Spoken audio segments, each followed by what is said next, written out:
course, as soon as I feel like recording something, the sun comes blaring out through that window, and I can't have the phone seated where I normally put it on my table, so that way I can not have a glare and you can actually see this face. But it is May 4th, 2019. May the 4th be with you for those who care. I truthfully haven't watched the last several Star Wars films, and I'm sorry if that upsets any of you, but I have not. Today I was woken up with such negativity and surrounded by such a mood, and I really wanted to touch upon it because I was able to turn my mood around pretty quickly. I think there's still a little bit that's like sitting with me because it has to do with trauma-based stuff and stuff that doesn't just like disappear overnight. But for me to go from 0 to 60 and then back from 60 to 0 is incredibly difficult, and so I'm really happy that I was able to turn things around, and it really just comes along with an important message for self-love and self-care, and I really want to discuss that. I got messages from family. What it's about is irrelevant, but basically just negativity, and a lot of it surrounding worry and concern, constantly rooted in disbelief in what I'm capable of, in not following along and just truly believing that I can be successful, and just basically sharing their own limits and putting them onto me. And the other day I was listening to my news like I do every day ideally, and with the Volley FM Daily Positivity, Kate Cocker was telling a story and a quote that she really loved, that Dwayne "The Rock" Johnson was saying. If someone has told you that you can't, it's really about them putting limits of their own onto you. It doesn't have anything to do with your limits. Now, I'm paraphrasing. This is not his exact quote. I've posted his exact quote. But ultimately, today, I forgot that when I got these messages of negativity. For a moment, it just immediately sunk in. It just really hit me hard, and it put me in such a mood and in a panic. And suddenly, after being calmed down last night and reminded of what I'm capable of and reminded of the project that I'm working on and how things are going, I'd forgotten. And then today on my news, when I was listening, they're talking about Marguerite, who just took over as a 29-year-old CEO of Momofuku, which is David Chen's whole stake in restaurants and things like that. And they're expanding now, but she started as an intern in 2011 and now just got named CEO of over 14 different restaurant locations. They're starting in packaging, all sorts of things.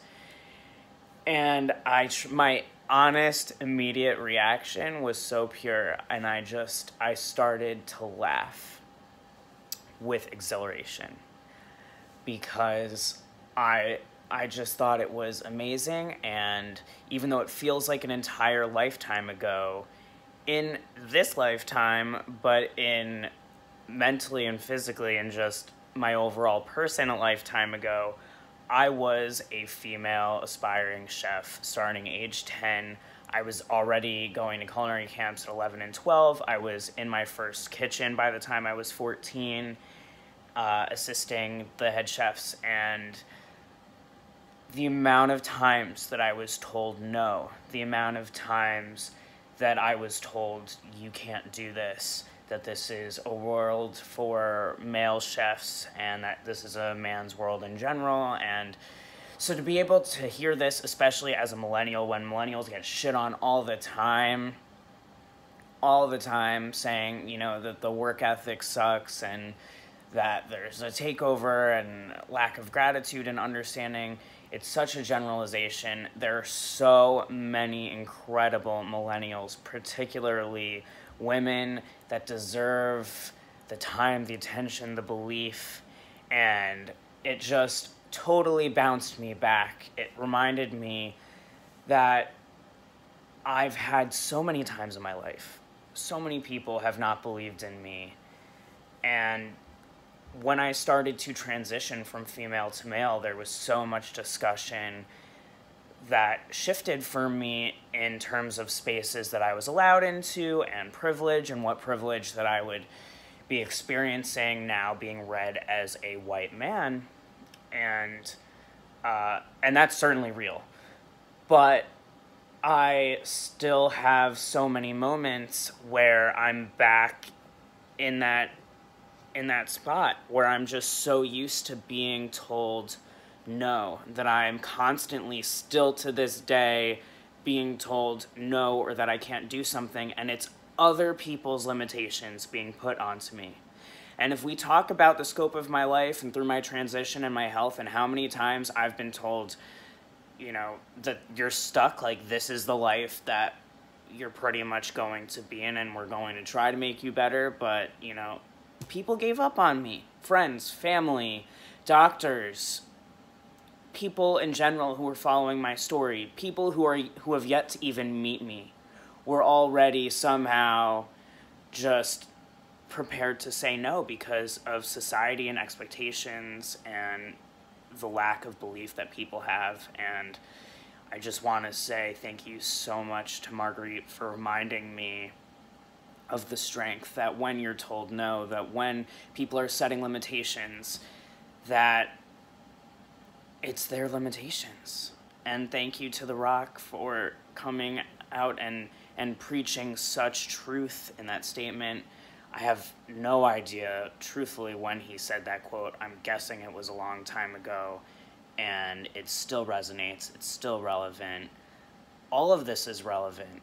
And I mean, just if you need something to inspire you, if you need to be reminded of what you're capable of, I highly recommend that you go and read an article about Marguerite. And I wish all of the success for you, and Momofuku's future is clearly in incredible hands. And I'm going to go forward with my day inspired and knowing that other limitations that are constantly put on me, even limitations put on me by my health, they're the limitations that are placed onto me, not the limitations that I have to accept, and not the limitations that I have to believe in. I know that I've come back from what feels like the dead and very close to death time and time again. I did it when I was 4, and I've done it endless times since, and I'm going to just keep propelling forward. So for everyone who has been told no, especially the women out there, especially trans women of color, they're not your limitations. You're incredible, you are capable, you are intelligent, you are amazing, and you are going to go forward and change the world and prove to everyone that they were wrong, because you've got this. Have a beautiful day, and I will see you in the next video.